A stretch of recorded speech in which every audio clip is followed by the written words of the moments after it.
Everybody,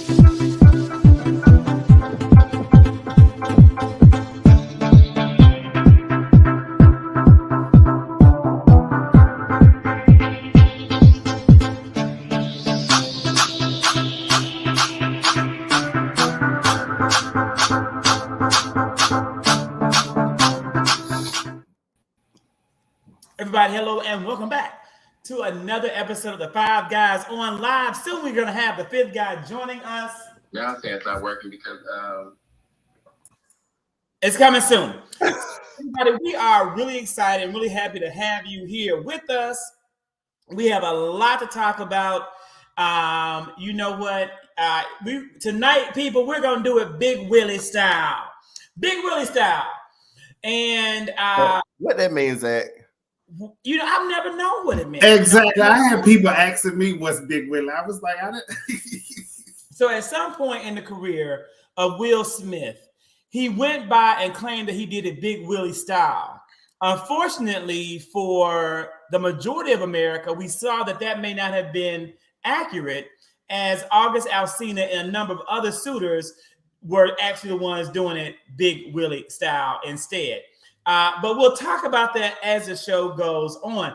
Gentlemen, how are you guys doing this week? And we're going to have our fifth guy hopefully soon. How has the week been for you? Eventful. Eventful. Yes. What did you do that made it so eventful? Oh, I was talking about the news week, but I went home this past weekend. It's always great to go home. So I had a chance to spend time with all of my childhood friends and my family. My mom made me a delicious dinner. I don't care about the friends, but I always care about Mama Vera. So anytime what Mama Vera cook? Child, she done fried some chicken, pulled pork, macaroni and cheese, squash and broccoli casserole, hot water cornbread, cabbages. She don't play banana pudding, key lime cake. Mama Vera, I know. Let me tell you, Mama Vera, I just added you on Facebook, so I think the least you could do, because I had to drop, Facebook limits you to 7,500 people. When I saw that you tagged Mama Vera in the post, I went through and I unfollowed someone so I could follow Mama Vera. So I don't know, I unfollowed somebody that said at least interacted. They got chopped. Mama Vera got added. Mama Vera, you could have sent me a plate because I do need some delicious home-cooked meals. Now, I'm not going to ask about, I have a thing about banana pudding. Don't tell me what kind of banana pudding Mama Vera makes. But if the banana pudding isn't cooked in the oven, I judge you. And I'm going to tell you like it is. I judge you as like not being able to cook. If you don't cook that, don't tell me. I don't want to think nothing bad about Mama Vera because she's on the top. It's not cooked in the oven, but it is prepared on the stove. And it's not that instant pudding. It's homemade pudding. You know what? Honestly, the one you cook on the stove, but not in the oven is like a second recipe. The original, I swear to God, you can look this up. The original Nella wafer recipe is what started people making these banana puddings. And it comes with a cooked meringue on top. Yeah, that's how my grandma made it. That is what my grandmother made. And if you don't make it like that, then you ain't making banana pudding. You making banana shit. And I'm just telling you what I call it. I picked the meringue off growing up, and so that's why we just stopped making it like that. No, me too. I don't like the meringue either. But the point is, I gotta see it to believe it. So, Vince, anything big while we hopefully go get our fifth guy? Did you have anything happen fun this weekend for you? It was a pretty, productive weekend. I did get great news today. I guess I'm moving departments at the stadium. Got a new position. There it is. Got a new position. Of course, more revenue, which is awesome. And I'm in the fan experiences department. So basically just creating, cultivating, and providing the experience for both Falcons United games, the concerts, all that good stuff. So I'm excited about it. Got that call today. And congratulations, Vince. We are happy to celebrate this. Blessings on blessings on blessings. And Zach, anything big happened for you? No, just was a chill weekend. I got to celebrate some of my new neos that came out, Alpha Phi Alpha Fraternity Incorporated, this past weekend for our alumni chapter. So yeah. But which one of those Alpha said they knew me? Y'all still do that at 40? Just because your organization is extinct, don't mean that mine can't still have growth. Not prehistoric. You know, I would have to handle him, Big Willie Style, like how, but I'm not. We'll talk about that later. AJ, welcome to the Five Guys Online. We're so happy to have you in our fifth seat tonight. How are you? Hello, everyone. I'm doing really good. Thank you. And thank y'all for the opportunity of being here. Well, we're so glad you can make time for us. AJ, you're based in the DMV? No. I'm in Atlanta, Georgia, in Decatur, actually. Great. Yeah, it's great to meet you. Thank you. I was having some technical difficulties. A-Town down. Yeah, I'm not from Atlanta, but I reside here, so thankful and appreciative. Okay. And so, Ben said we full. I said we're not full. I want every Black person in America to move to Atlanta so that we can continue the blue wave that allowed President Joseph R. Biden to be president. Not all Black people vote Republican. Yeah, not all Black people do vote Republican, Zach. That's the or Democrat. Or Democrat. He thought he was saying something profound too, Zach Kirk. He did.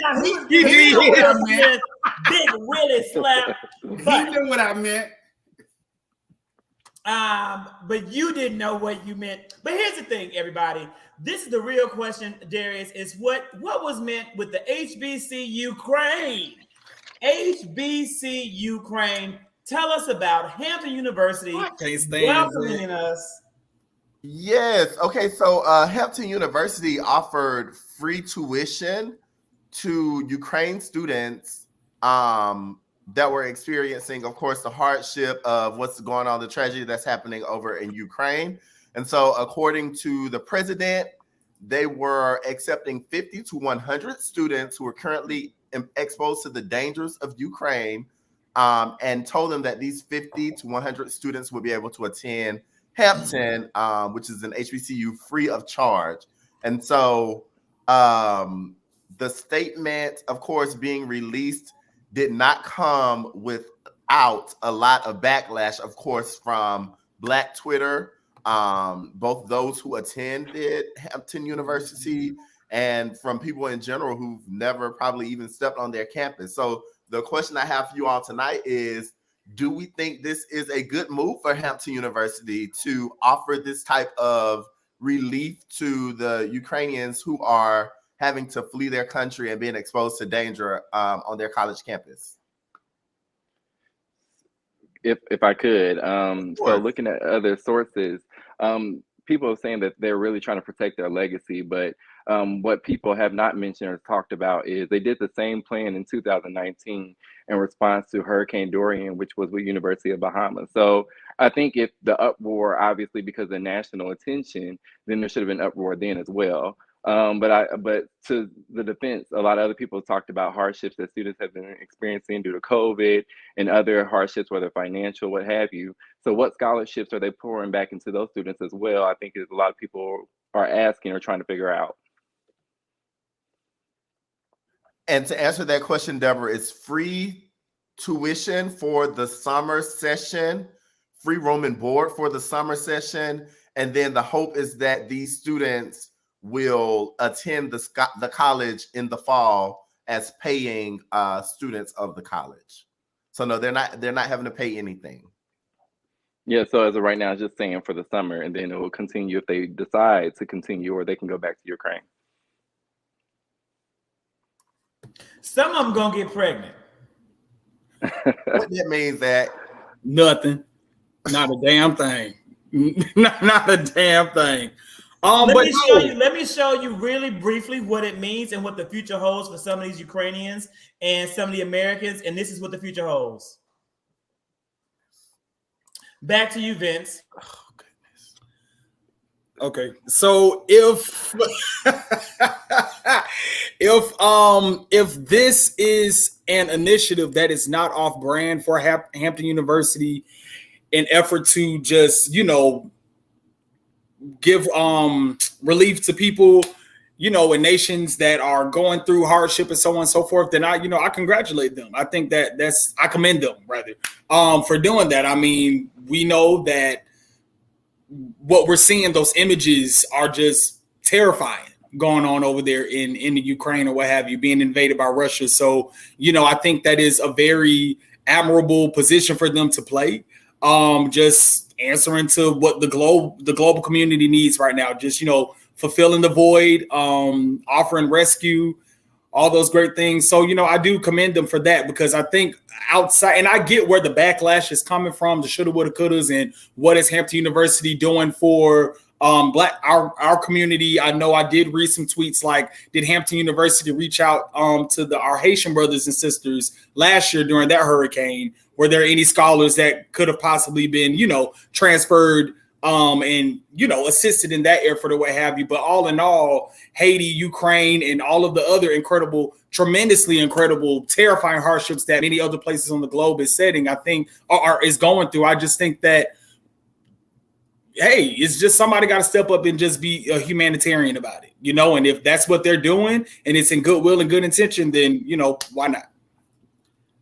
Vince, I kind of share your sentiments. I think that more of the backlash is about not necessarily associated with disasters that have happened, but just the enormous amount of student loan debt that even students that have attended Hampton rack up over the years. And what is Hampton doing in order to lighten the load? So it's kind of like, okay, there's a fire in your own house, but you're going all the way across, the world to kind of try to put out a fire that's happening there. So what do you say to students and alum of Hampton who feels like, this is a disservice to people who invested in Hampton?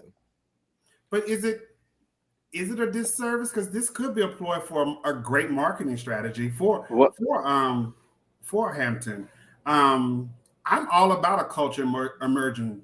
And so I think this will be a culture immersion experience for these individuals, as we know, or some might proceed to know, that the Ukraine is not probably the most welcoming country for people that look like us. And so for them to come and experience an HBCU, I think that is a culture immersion that they could definitely experience and take back to their country, but also continue to gain education and knowledge here in the States to learn more about various cultures and identities that exist here. So, if I could, in addition to that, I think that's great to merge the cultures as well. But I think based on the comments and what I saw posted, a lot of people were saying it's a legacy move in addition to the hardships. I just feel that if, from that standpoint, why couldn't it have been more like a partnership with institutions that are more wealthy and doing well? Therefore, it's a blended cultural movement, or, with those of color, not of color, institutions that are just as rich with wealth and resources to bring students over and to support them as well. I think that what some people are saying is like the oppressed helping the oppressed, which is kind of alarming, and or why is it always those that are of color or underrepresented helping those in need, as opposed to us coming together as a collective with those who do have more resources and access. So I just think that there should be a blend between the two. Perhaps we can open up Morris Brown and allow anyone who wants to go there, who's in a Morris Brown situation. is open. Alive and well and accredited. Right. Well, let's alive and well the people from Ukraine over there to Morris Brown. That could solve some problems. But as we're solving problems for Morris Brown, maybe we can solve some problems for Jenny Thomas. What happened? You know what? You in these transitions, I'm not gonna make it tonight. That's Jenny Thomas. I don't know if you have, look, guys, I don't know if y'all ever seen her before, if you've ever wondered what she looks like. I went back in time trying to find pictures of her as a younger woman, and basically she's looked like this for a very long time. And so this is what she looks like. And this woman, Jenny Thomas, her real name is Virginia. But there is an issue. It's a problem when you go by Jenny. Like, I've never met a Jenny I've liked in my life, Jenny. I'm serious. You guys are laughing, but maybe you've ever watched a show called The Walking Dead, and there was a new show called Fear the Walking Dead that had a character named Jenny. She even looks like that Jenny. They all seem to have the Jenny-esque look. Well, this Jenny is a part of the January 6th insurrection crew that wanted to overthrow the United States of America. This is becoming a bigger issue day by day, and thank God that it is, as perhaps finally Justice Thomas's career will meet the fate it has always deserved. That is what I am hoping for. I want to know, guys, what do you think about Ginni Thomas and whether or not her husband, Clarence Thomas, who she is often referred to as her best friend, he's referred to her as his best friend, whether or not he should be asked to leave the bench if his wife is found culpable of participating in the January 6th insurrection. Real quick, I thought you was going to say Ginni from Salt Lake, too. I like. Oh, you talking about Ginni. Ginni alone. Ginni. Jennies are Jennies. I think that's debatable. Ginni from the block, I've never had a problem with. That you know of, because they do a good job of keeping her dirt on the low. We don't know I can send you some videos about J-Lo. You could just go ask Ashanti. Ashanti got some stuff on J-Lo. Let me tell you something right here and right now. We don't know what names J-Lo was calling Sean Puffy Combs when she was strapped up. We don't know what she called that black man. And I'm going to leave it at that. Precious Lord. Well, I think that number one, with them living under the same roof, have you not asked your wife where she was? Now, where were you on January the 6th? I wonder if he asked her that, you know, and then also, was he faking sick to be in the hospital as these things kind of came up, or did the stress send him to the hospital of knowing that this was coming down the pipe? Either way, I do think that he should be held accountable because in some way he has had to know about her involvement. I just can't see a world where he didn't know. And then at that point, if he's not doing all that he can to have her apprehended or to report what she was doing on January 6th, then he becomes an accomplice to the crime. And so I think overall it's a very bad look for a very bad looking couple. And I hope that, you know, whatever fate lies ahead results in her being punished in the same way that y'all colors want to see Jussie be handled. Ooh. We know beauty is an eye of the beholder. These people look good for what they look good for. And somebody like I didn't say that was for everybody. I was speaking my opinion as one of the. So I guess my thought is now, Ginni may be somebody may be attracted to Ginni, but she don't look good to nobody. My thought is was she actually involved? Because she said she wasn't involved. She was just there at the January 6th protest, but she wasn't involved. But then we hear about the text messages that she had around overturning the vote. And then I just find it curious or ironic that Justice Thomas was the only one who voted against. And so it's interesting. I think a lot of stuff is going to come out of with this. But what could be done to him, though? Zach, if he's involved, could he be removed? Well, at the very least, he must, in fair judicial ethics, recuse himself of cases involving the January 6th insurrection. That is what is appropriate. And if he wasn't on the Supreme Court and in any lower court, he absolutely would have no choice but to. But again, the same rules of ethics and standards that apply to lower courts don't apply to the Supreme Court. Again, to me, this seems like this man, Justice Clarence Thomas, look at it right there, sitting right over there. Look at the man next to Ginni. That's Mitch, right? That's Mitch, right? That's Mitch. Okay, Mitch. That's Turtle, Moscow Mitch, the Turtle Man. And so, literally, he is. Literally, this man, as you stated, literally was the only Supreme Court justice to vote no, and actually wrote a searing dissent in the argument. That to me seems down to make a clear-cut case of his bias and his lack of integrity in how he could, moves forward. Again, I think that Justice Thomas, unlike what Crazy Boy Jay says, is the most partisan member of the Supreme Court. And yes, I do know that Justice Thomas is your role model, Crazy Boy Jay. You look like him. You legislate from the bench like him. But at the end of the day, the days are over. There's so many things I can say about Clarence Thomas, but I will not because I don't want to get banned. It's my hope though that he is going to at the least recuse himself. But I was afraid. I actually thought that when the man went into the hospital, I don't think he was faking. I thought that it may have been his last days. I mean, I wouldn't have been sad about it, but I want to see justice served. No, not the Lord's justice. That's coming later when he's sitting in hell. But I want to see justice served right here on earth for now. Well, you know what's funny that you said the Lord's justice. I did find it extremely problematic and very disgusting how in the communications from Meadows to Thomas, how he was saying, and I quote, "This is a fight of good versus evil. Evil always looks like the victor until the King of Kings triumphs. Do not grow weary in well-doing. The fight continues. I have staked my life in it, a life on it." And then apparently in another text message, he was saying something about Jesus Christ going to help save the Republican Party and just all this stuff or what have you. So I think for me, it just bothered me because we always hear that, religion does somewhat equate to cult-like-ish behavior.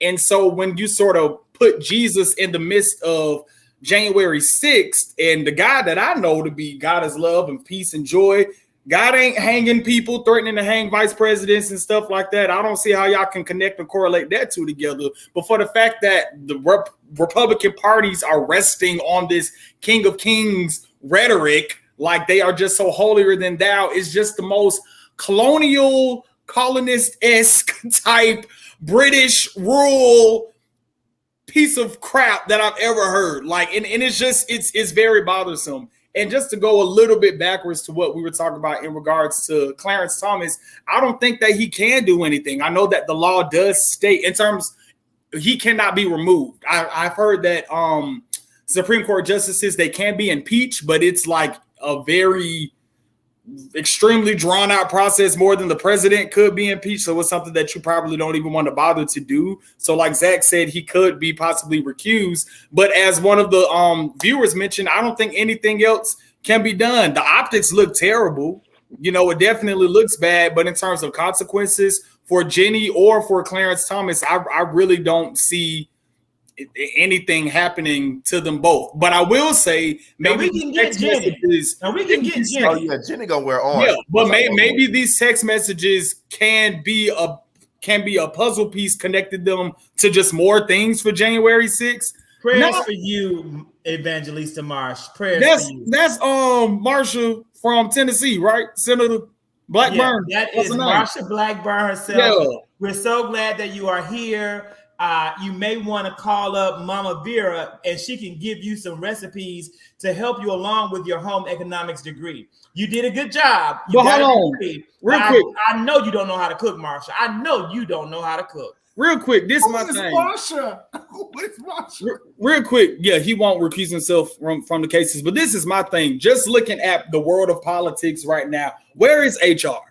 Where is B613? Where is the ethics board? Where are the people that hold these people accountable? Did you say HR? HR B613. Where are these people? Because it just seems like these folk just go away, do whatever they want, commit high treason, throw insurrections, and nothing happens to these people. If we were to do this in any other regular job, then we will be kicked out. But you got people that are governing and ruling over folks' livelihoods that are acting like straight jackholes and just can't even be held accountable. Where's HR?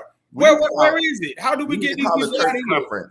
We call a church conference and have pastors. Yeah, where's Papa Pope? Where's Jake? Somebody call Jake. Where's Jake? We're gonna get them sat down. Where the pastor at? We're gonna get them sat down. But no, seriously. No, and again, now Jenny Thomas is going to be handled. The January 6th committee has actually asked to interview her. She is not immune. She will have her day, a moment of justice. Now, more than likely, she is going to decline to participate. But again, that's where Deborah pointed out the fact that Merrick Garland, as the Attorney General of the United States, has a job to do, and he needs to be made to do it. And if he's not willing to do it, Joseph Biden, president of the United States, need to intervene to make sure it happens. And that's where my frustration comes in with Biden, in that he is weak when it comes to handling the Republicans the way they should be handled. For the first time in a long time, he showed a little bit of strength. He flexed his old manhood that probably hadn't been flexed since he was 42. How he's president 46 since he became president since 46, president 46, and he said that that Vladimir Putin needed to no longer be a world leader. That was a moment of pride for everybody, but he needs to have that same level of testicular fortitude, not testicular fortitude around handling Republicans. Now he need to grow a pair of balls. Ooh. That's not what I said. But I mean, he just summarized it. That is what you said in layman's terms. And and this is the problem that I have, is because you have Biden sitting there not exercising power, being exceptionally weak, while Republicans are tearing down a woman who is overly qualified to sit on the Supreme Court, Judge Ketanji Brown Jackson. Now, this week, it's fine. You know, everybody want to talk about, you know, slaps, and everybody want to talk about, you know, Miss Jenny and all that she is or not. But I want to talk about how Republicans sat there and drug, you know, Aunt Ketanji, Sister Ketanji. She's an auntie to me because I'm so young. To somebody, you know, a few other people on the call, she like your sister, but to me, she's like Auntie Ketanji. And they drug her. I mean, all type of ridiculous nonsense. And still, after all of that ignorant, humiliating, debasing conversation that they indulged her with, want to sit here and still say we're going to vote no. 50 exceptionally ignorant Republican senators are still saying we're going to vote no on this overly qualified Black woman when they all sat down and voted for rapist. I don't even know. I don't even want to say anything further because now Evangelista is on here. I told you.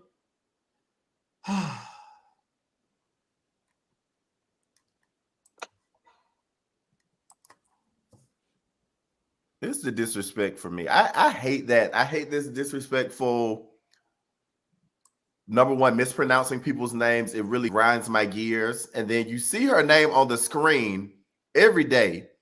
So there's no reason why it should be misspelled. That just really, but I see you can't even separate Evangelist from Marsha. So I don't expect you to have too much fortitude in terms of intelligence. However, it was disgusting. It was a very disgusting display to see these men, you know, publicly try to embarrass her, try to make her question her record.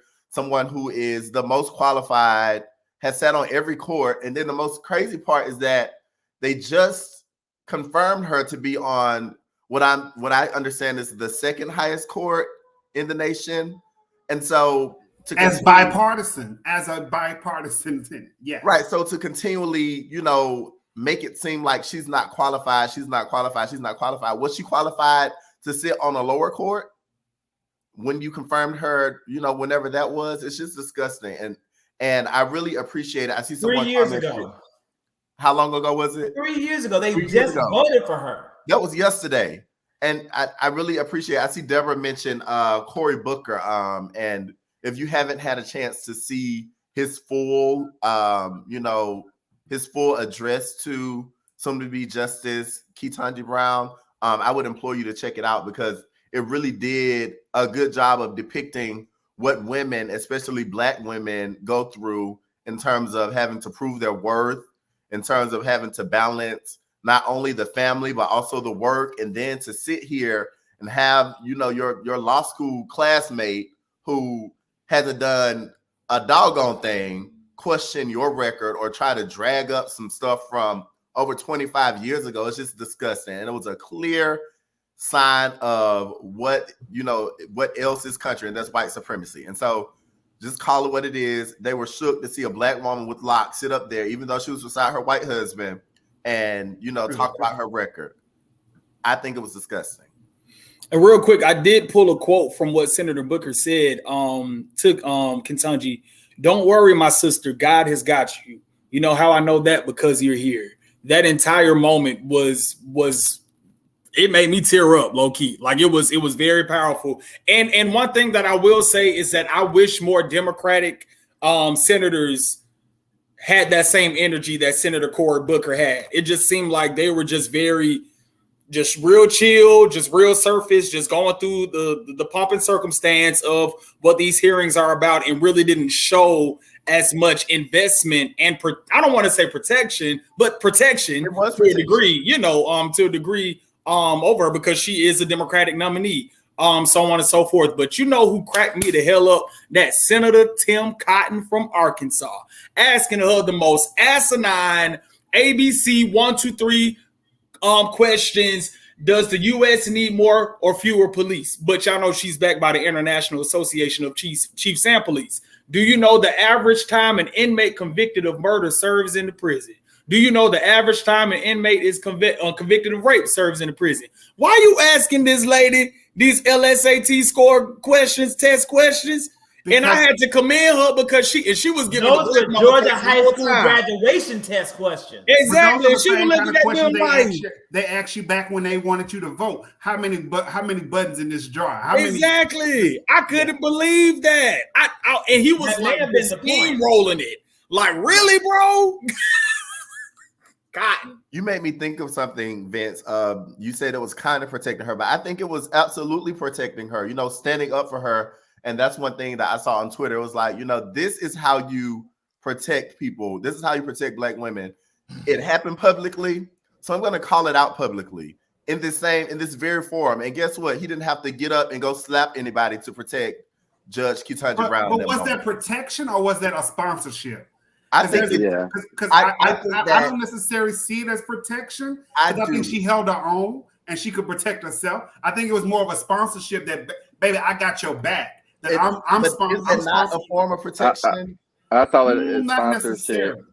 Yeah, like he was endorsing and giving a perspective of his own from what he's seen in his childhood, as he mentioned and spoke to, like Harriet Tubman, so on and so forth. So I saw it more as sponsorship. And someone made a comment about others not necessarily coming forth and speaking on their behalf or their perspective as well.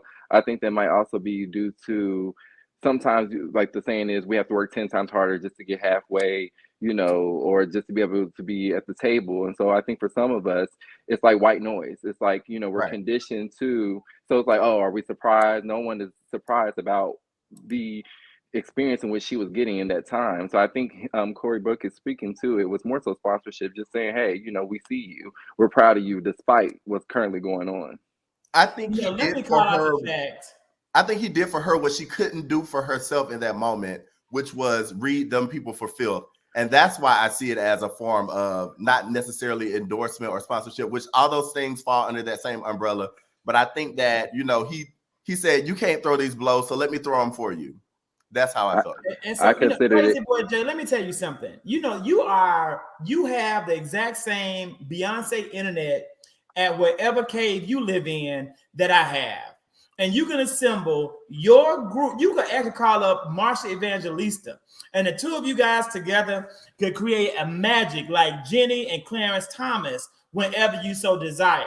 But until that day comes, right here on this piece of internet that Beyonce has gifted to us, we will continue our progressive chat and our progressive discussion.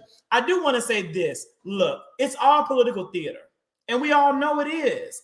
This is the Democrats don't care because they know that she's going to be confirmed. So there really isn't a whole lot of, well, why? In the words of the infamous, the one and only Jocelyn Hernandez, why is you here?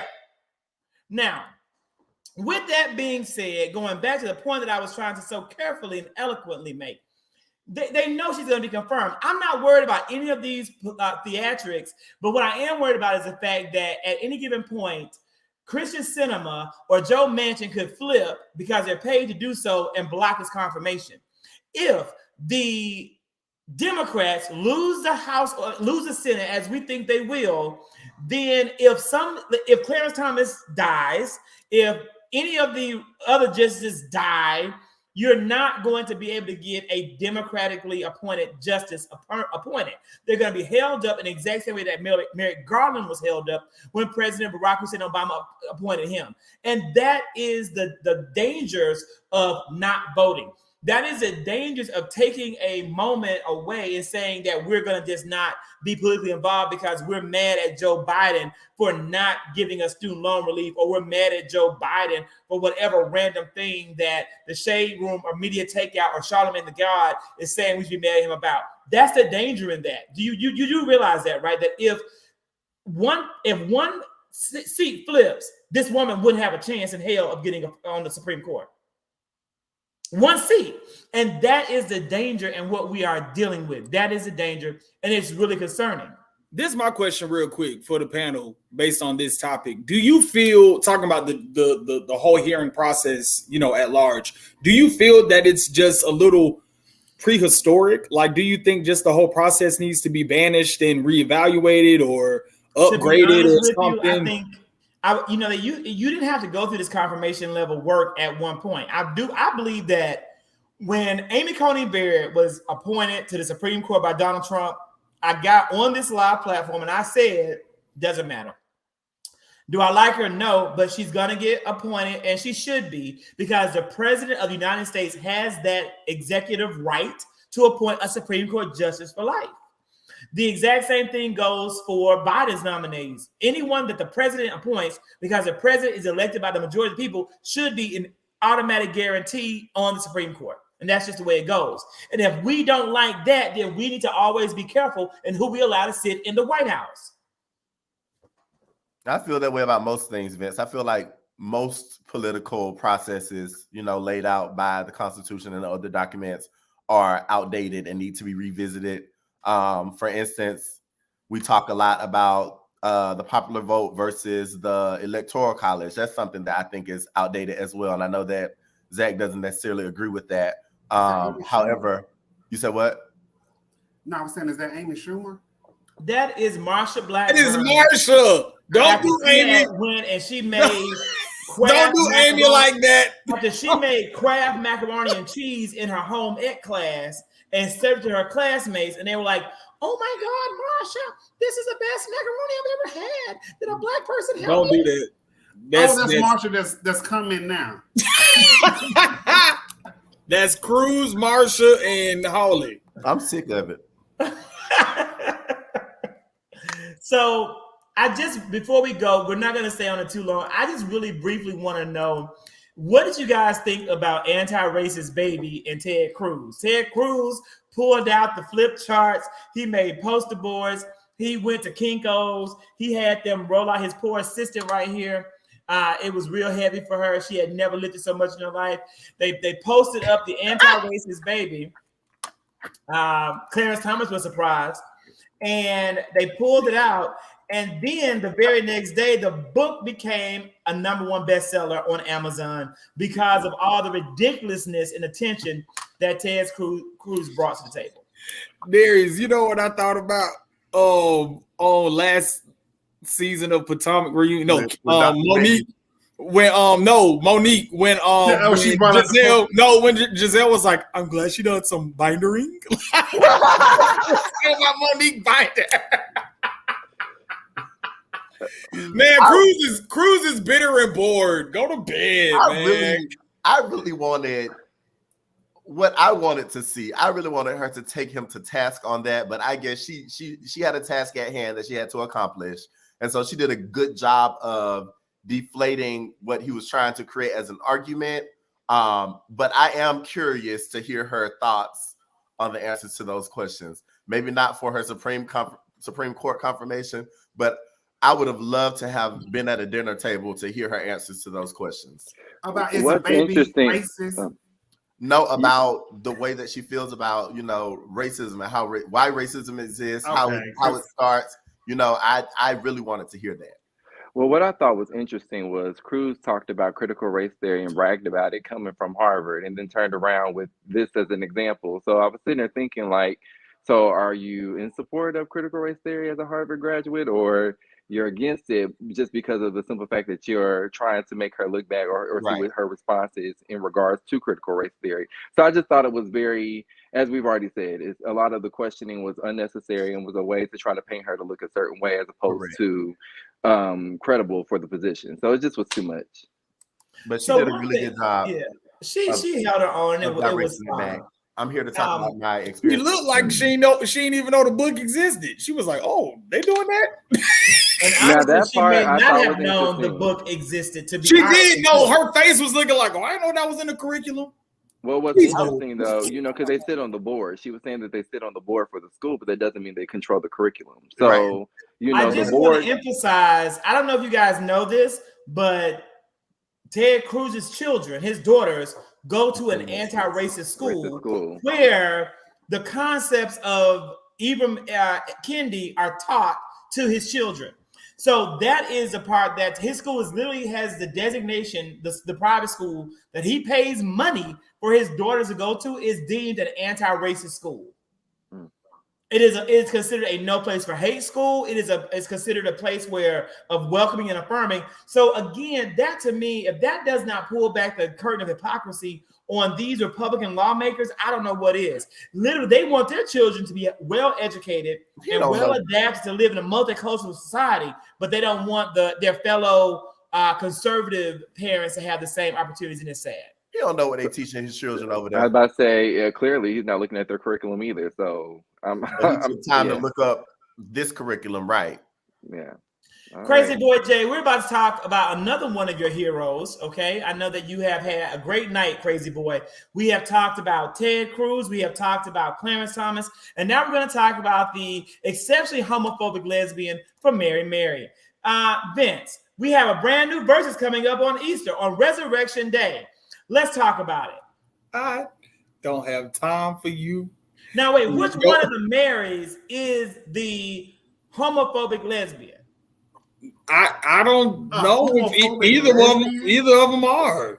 No. One of them has made some horrible comments about homosexuality, and she is absolutely, one of them is horrible. Has made some horrible statements. Well, very ignorant. No, things. I don't think it was Erica. I think Erica said that being transgender or gay is a sin. Let God do the changing. It's Tina, I think. And I know Tina. Is this Tina? That's Tina. Tina made the Trump comments. Yeah, she's the one. 17. Yeah, I look at her and I see she the one. Tina. I don't think her name is Tina though. Ain't it? It is. Tina? I thought her name was Mary. Right? It's Erica and Tina. I thought her name was Mary. Why are they Mary then? Because they named after the two Marys of the Bible. Yeah, their name is not Mary, but I thought it was Erica and Tristina, but I might be wrong. No, it's Tina. It's Tina and Erica. Yeah, Tina and Erica. One of them was able to continue to have like a career as Erica. So it's the other one, because she was pretty much kind of kicked to the background after the Trump stuff. It's evil Mary. It's not. That's the evil Mary did that. This Erica said that I believe sin is sin and it exists and God forgives just like everything else. But I think a lot of times we try to be God, and what did she say? The LGBT people have issues and need someone to encourage them like everybody else, just like the murderer, just like the one full of pride, just like the prostitute. No, it's the other one that said the comments. What was the comment? I'm gonna keep talking. I'm gonna find it. Okay, well, their comments are what I submitted to talk about. Okay. Right, let's talk about it. Let's talk about this version. While y'all on your rabbit hole Google trail, we got a new VERZUZ coming up. Actually, thought I was gonna put this for the after show. But yeah, Mary versus BB and CC Winans. Of course, we know BB and CC are legends in the gospel industry. It's been actually a while since we had a gospel VERZUZ. I want to say the last one was Kirk Franklin versus Fred Hammond, I think, or John P. Key versus I forgot. Hezekiah Walker. There it is. So yeah, for all of our saved folks, saved and sanctified and Holy Ghost filled saints on the live, who y'all think gonna take the W? What's some of y'all favorite records from either one, if y'all care? Because if you don't, we can slide on to something else. I'm sure. Yo, go ahead. I won't be watching that. But if there was a competition, I have to say I agree 100%. This would go to BB and CC hands down. BB and CC have a discography that puts Mary to shame. They will liberate. So okay, I like that song. Yesterday, when they say, I can't give up. I think it's a new generation with the old school generation, but when we look at catalog, Mary has 6 studio albums where BB and CC got 7. So in terms of catalog, they're pretty equivalent. But I think it's a good way to blend both generations in a spiritual movement. That's how I saw it. So yeah. I like that song they say when they say, I gotta get my shit together because That's not what they say. That is not the word. You know, you going to heaven? Both of them have made inappropriate comments, and Tina absolutely did support and campaign for Donald Trump. So I will not be watching this versus at all. I will always be supporting the wine. But do you watch any of them? I hope the wine and stomp these women into the ground and send them right down to where they belong. You don't watch any of them, Zach. That's true. And what I also didn't watch was this. I didn't watch it. I know you did. I know many of you guys saw the slap that was heard around the world when Will Smith got up there and did the best acting of his career. So, gentlemen, I want to know, honestly, this is just going to open the floor. I knew that this would take us directly into, and that's a good conversation that we do have to have. It needs to be talked about one day, but today is not the time. We don't have enough. That may be like a special Sunday show. Let's talk about the blacks in church. But what we will do is going right into, I didn't watch this. I didn't see the slap, but I know you guys did. Let's talk about what you feel about the Oscars, Will Smith, what happened, and maybe what even should happen. And I'll just mute myself. I'll start because I watched the Oscars from the beginning, and I was looking forward to it because my frat brother was the producer. You were looking forward to it. Yeah, my frat brother was the producer with an all-black producing team, and so I just wanted to see how it would be different. And I must say, this was one of the most entertaining, inclusive, and diverse Oscars I have seen.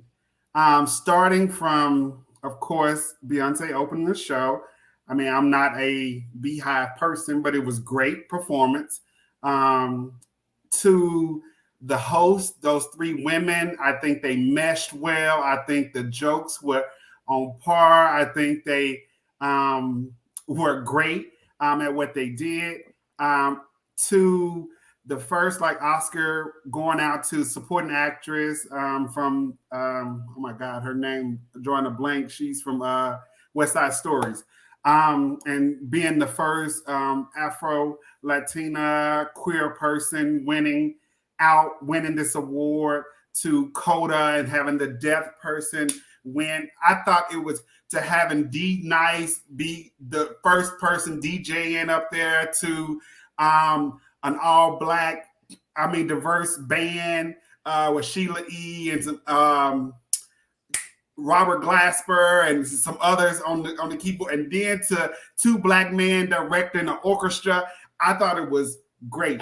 Of course, I think a lot of that was overshadowed by the slap.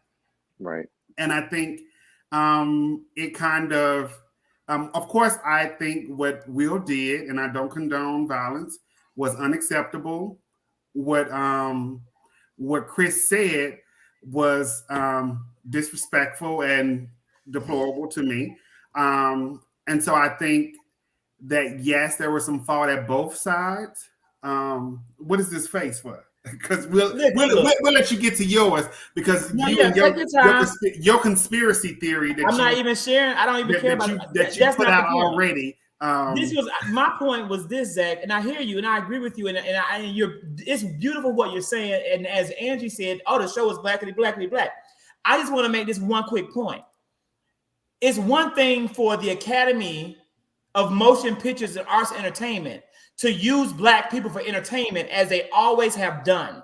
You bring out Beyonce and you hire Will Packer and you bring in all these musicians to entertain the good white people sitting in the chairs because that's a value that we have in their society. But why aren't you recognizing continuous Black talent? Because that's what the Academy has always failed to do. And every time we don't hashtag Oscars so white, we're omitted and we're forgotten and our performances do not matter.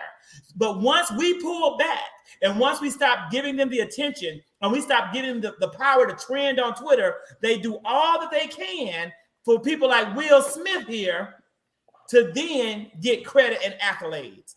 But Zach, I'm gonna pull a you on you. I'm gonna pull a you on you because you're one of the main ones to say, oh, why you criticizing Biden because he ain't done enough for the Black? You never do enough for the Black, but when somebody do something, that it's never enough. It still ain't enough. It's performative now for you. I think it was a great show. And so I'll pull a Zach on you, and you know that was performative. You know what the Oscars did by rolling out all the Black people to shuck and jive and dance. And Beyonce was nominated. That's why she performed. I'll stop. Well, I just want to. Last night? If I could. Oh, sorry. Go ahead. Oh no, I was just asking, did she win? I didn't watch. You know, I don't watch that mess. I typically watch the award shows. I echo the diversity and inclusion. I thought it was well done from what I have seen in regards to representation beyond just entertainment. I think in regards to the slap and Will's response in regards to the joke was more so rooted in what's probably going on at home with Jada dealing with alopecia. So we don't know what conversations are being had. We don't know what trauma or triggers she might be dealing with. And then also Will is talking about how they have worked towards making each other happy. Who's to say, as mentioned in his book, that he sometimes felt like he was supposed to be responsive or defend for his family at times prior to, but wasn't given the opportunity. And here we are in real time, a situation occurring, again, probably alarming her triggers or whatever she might be dealing with. Because again, we know how women are, especially Black women, about Black hair. That could have been rooted into that very moment as well. So I just think that there's a lot of things that could have been going on in that moment that could have caused his response. Look, let's just pretend. I said I was going to pretend for you, Zach, that the slap was real, and that's fine because I've made my opinion known to the whole world on 5 different social media platforms. So I'm going to pretend. Let's just pretend that the slap was real. AJ, I would not even think it had a whole lot to do with alopecia as much as it had to do with a chance for Will Smith to try to reassert his masculinity and his manhood after it's been taken from him by people like August Alsina and all the other men that have been in his bedroom. At the exact same time, you're laughing, but I'm serious. At the exact same time as a slap happened and the world looked like this and celebrities looked like this, we had trending on Twitter comments that reflected back to Will Smith not being a masculine man, to being emasculated. The term on Twitter was hashtag CUCK. That was the hashtag. At the moment that Will Smith slapped Chris Rock, the world didn't see him as masculine and taking control, protecting his wife. They saw him as a CUCK. And I won't say the word, I want to get banned. But that is a sexual term for a man who gives his wife over to other men for enjoyment. That is what the world sees this man as. He wants to change the narrative. So he goes up, and if he did it, that's to me why he would have done it. But it was all So I question, so now should the conversation shift to toxic masculinity if that is the case? So for example, if of course it's toxic masculinity. But what I'm saying is like, what's his response still in regards to a conversation or his position with Jada? That's something we don't know. We don't know what's going on behind closed doors and what their relationship is. We know they had their struggles. They both have talked about past relationships and or not being able to make each other happy. Who's to say that part of that might be how he shows up as a man versus how she might want him to show up as a man? Could be a possibility. We don't know that. And if that's the case, at first he maybe didn't catch the joke, and then when he did catch the joke and or looked at Jada, he could have then responded in that moment because people said he was laughing, then all of a sudden he was triggered or he was upset. It could have happened in that moment. I know we've all had conversations, laughing, talking to someone. Someone said something off the wall, and you're like, hold on, wait. Takes a minute for it to register, and then you respond. I think that is very well possible. I think that's possible as well. I think that, people also laugh as a defense mechanism when things are uncomfortable. However, my stance on physical violence in response to verbal, exchanges, it doesn't change. I don't condone it. It's never okay for you to respond to something verbal with something physical. But I would like to point out the hypocrisy of Black Twitter and the like, because when Dave Chappelle was making his trans jokes, they were just jokes, and people are too sensitive, and people just need to chill out because it ain't that serious. That man just a comedian; he just telling a joke. But when Chris Rock made this insensitive joke, it warranted him being slapped by Will Smith. Like, that was something that was acceptable. So I think that as a community, as a Black community, it doesn't matter how you look at it. There's a lot of hypocrisy, a lot of homophobia, and in the words of our friend DeAndre Pickett, who's not here with us tonight, people are fickle. So I have another question. I've had several conversations about this topic, and a Black woman asked me, why are Black women always at the end, the butt of a joke? So with that said, just like we were talking about everything with Ketanji and feeling like Black women are being ostracized or not good enough, etc. But to me, it made no sense, because Chris Rock, you just did a movie about Black women hair. Like, you did a whole movie. That's why it was staged, Zach. Thank you for proving my point. Zach, it wasn't staged. That was real. Why would this man jeopardize his career, his reputation, his character for a stage thing like this? Like, Sweet buddy, let me explain to you. It wasn't risking passion and anger. And can I answer I'll answer the question. That's the whole point, Zach. He wouldn't risk his career. When the Academy tells you to do something, and you have always been a Will Smith doing what the Academy tells you to do, i.e. 6 degrees of separation, you're going to do it. When you're a Chris Rock, a former Academy Awards host, and you know that you want, and you're being paid massive money from these people, and the ratings are low, and the sponsors are dry, and it's not coming in, you do what they pay you to do. So he didn't risk his career with the slap if it was staged. He risked his career with the slap if it wasn't staged. But because it was staged, there was nothing to lose. Now, Deborah said, and we'll continue this on the IG Live, because that's why we put it at the end, because I know the IG crowd want to hear it too, because they all bleed like Sean Moorhead. It's the straw that broke the camel's back. They ain't no camel. Will Smith the camel. They ride with Jada rides Will Smith. Chris Rock rides Will Smith. The whole Academy is riding Will Smith. Now, do you think that he would have slapped the white comedian? No, he wouldn't have slapped the white comedian, because that would have been the wrong optics for the Academy to portray. They would have never let Will slap a white man on that stage, because they want to ensure and insinuate Black on Black violence and keep us in the place that we're in. Then he wouldn't have slapped Steve Harvey either, because if it was real, he want to hit on a little guy. Toxic masculinity. Yes, Deborah, that is what I believe firmly. But we'll continue the conversation on the after show on IG, where we will continue to talk about this, as well as talk about the Don't Say Gay law is officially signed into law in Florida. And I want to know what you people going to do when you're trying to go down to Miami and twerk your tail. Also, male birth control. Are any of these men going to take it? They may not need to take it, but would they if they needed to? And we're going to talk about Biden's call for regime change. We'll see you on IG Live.